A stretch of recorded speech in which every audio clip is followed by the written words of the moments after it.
بسم اللہ الرحمن الرحیم۔ نحوی ترکیب کے 10ویں سبق میں آپ سبھی کا خیر مقدم ہے۔ تو چلیے شروع کرتے ہیں ہم آج کا سبق۔ جملے اسمیہ کا 7واں ضابطہ، ہم 6 ضابطے اب تک پڑھ چکے ہیں۔ 7واں ضابطہ یہ ہوگا کہ نکرہ کے بعد اگر دوسرا نکرہ آتا ہے، چاہے ایک ہو یا زیادہ، تو وہ آپس میں عموماً موصوف اور صفت بنتے ہیں۔ پہلے والا جو نکرہ ہوگا وہ موصوف بنے گا اور بعد والا جو نکرہ ہوگا وہ صفت بنے گا۔ اس سے پہلے ہم نے جو 6واں ضابطہ دیکھا تھا وہ معرفہ سے متعلق تھا۔ 7واں ضابطہ نکرہ سے متعلق ہے، اسے آپ ذہن کے اندر رکھیں۔ چلیے اب ہم اس ضابطے کی عملی مشق کر لیتے ہیں۔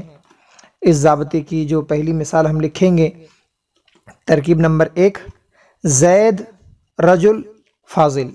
یہ ہم نے 3 کلمے لکھے، زید رجل فاضل۔ ترکیب کا آغاز کریں گے۔ سب سے پہلے زید مرفوع۔ یہ مرفوع کیوں ہے؟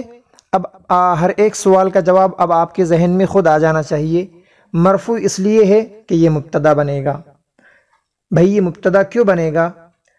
اس لیے کہ ہم پیچھے ضابطہ پڑھ چکے ہیں، ایک معرفہ ہو اور ایک نکرہ ہو تو مبتدا اسے بنایا جائے گا جو معرفہ ہو۔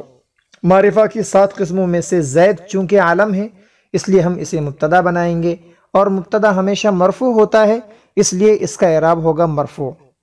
جی آگے بڑھتے ہیں۔ لفظاً مرفوع، لفظاً مطلب یہ ہے کہ اس کا جو رفع ہے وہ لفظاً ہوگا، ہم اس پر تلفظ کریں گے۔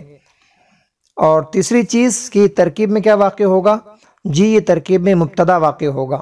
یہ مبتدا کیوں واقع ہوگا؟ میں نے ابھی آپ کو ضابطے کی روشنی میں بتلا دیا کہ چونکہ ایک معرفہ ہے ایک نکرہ ہے اس لیے ہم معرفہ کو مبتدا بنائیں گے۔ ترکیب آگے بڑھاتے ہیں اور آج کا ضابطہ اسی کے اندر آنے والا ہے۔ رجل مرفوع۔ سوال پیدا ہوا یہ مرفوع کیوں ہے؟ جواب اس لیے کہ یہ خبر بننے والا ہے اور خبر ہمیشہ مرفوع ہوتی ہے۔ اس کے بعد لفظاً۔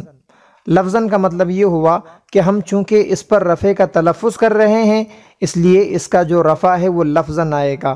اچھا ترکیب میں کیا واقع ہوگا یہ لفظ؟ جی یہ موصوف بنے گا۔ سوال پیدا ہوا جناب آپ نے اسے مبتدا کی خبر کیوں نہیں بنایا، آپ نے اسے موصوف کیوں بنا دیا؟ تو جواب یہ ہوگا کہ آج کا جو ضابطہ تھا وہ یہاں پر لاگو کیا گیا ہے۔ ضابطہ یہ تھا کہ ایک نکرہ کے بعد اگر دوسرا نکرہ آتا ہے تو وہ عموماً موصوف اور صفت بنیں گے۔ رجل یہ بھی معرفہ کی 7 قسموں میں سے کوئی قسم نہیں ہے، رجل نکرہ ہے۔ اسی طریقے سے فاضل یہ بھی نکرہ ہے۔ نکرہ کے بعد نکرہ آنے کی وجہ سے ہم پہلے والے نکرہ کو موصوف بنائیں گے۔ جی آگے بڑھتے ہیں۔ فاضل سب سے پہلے یہ مرفوع ہوگا۔ سوال پیدا ہوا یہ مرفوع کیوں ہوگا؟ اس لیے کہ اس کا جو موصوف تھا وہ موصوف مرفوع ہے خبر بننے کی بنا پر، تو اس کی جو صفت ہے وہ بھی مرفوع ہوگی۔ اچھا یہ رفع کیسے ہوگا؟ جی یہ لفظاً ہوگا۔ کیوں؟ اس لیے کہ ہم اس پر رفع کا تلفظ کر رہے ہیں۔ آگے ترکیب کیا ہوگی؟ جی یہ صفت بنے گی۔ یہ صفت کیوں بنے گی؟ اس لیے کہ آج کا ضابطہ لاگو ہوگا۔ نکرہ کے بعد اگر دوسرا نکرہ آتا ہے تو وہ ترکیب میں موصوف اور صفت بنتے ہیں۔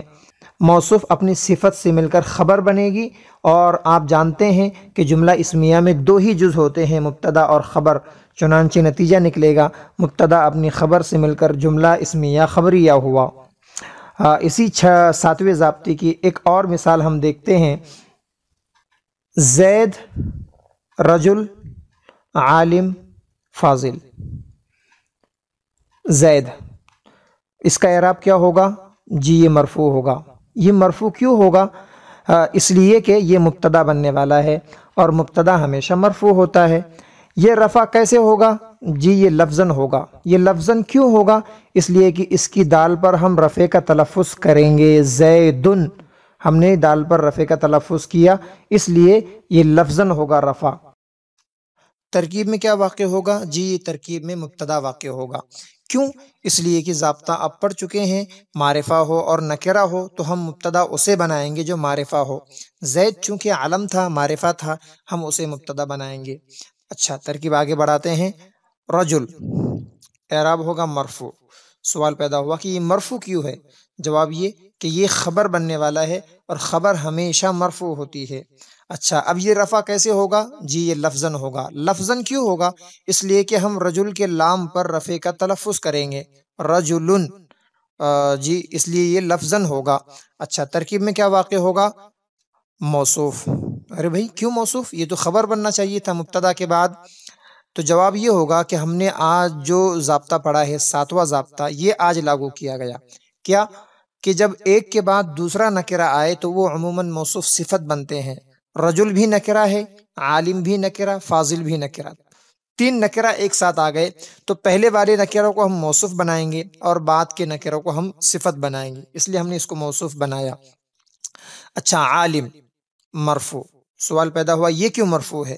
جواب اب آسان ہے، اس لیے کہ جو اس کا موصوف تھا وہ خبر ہونے کی بنا پر مرفوع تھا، تو اس کی جو صفت ہوگی وہ بھی مرفوع ہوگی۔ ہاں، اب یہ رفع کیسے ہوگا؟ لفظاً۔ کیوں لفظاً ہوگا؟ ہم اس کے میم پر، ہم اس کے اخیر میں رفع کا تلفظ کریں گے، عالمن، اس لیے یہ لفظاً ہوگا۔ ترکیب میں کیا واقع ہوگا؟ صفت اول۔ صفت اول کیوں؟ اس لیے کہ ایک اور صفت آنی باقی ہے، اسے ہم دوسری صفت بنائیں گے، اور چونکہ یا کے بعد دیگر نکرہ ہے تو یہ موصوف صفت بنیں گے، فاضل۔ یہ اعراب ہوگا مرفوع اور لفظاً۔ مرفوع اس لیے کہ جو اس کا موصوف تھا وہ مرفوع تھا، تو اب اس کی تمام صفتیں وہ بھی مرفوع ہوں گی، اور لفظاً اس لیے کہ ہم اس کے لام پر رفع کا تلفظ کریں گے، فاضل، تو یہ ہوا مرفوع لفظاً۔ ترکیب میں واقع ہوگا صفت ثانی، اور آگے موصوف اپنی دونوں صفتوں سے مل کر بنے گی خبر، چونکہ جملہ اسمیہ میں 2 ہی جز ہوتے ہیں، مبتدا اور خبر، نتیجہ نکلے گا مبتدا اپنی خبر سے مل کر جملہ اسمیہ خبریہ ہوا۔ فقط والسلام، السلام علیکم ورحمۃ اللہ وبرکاتہ۔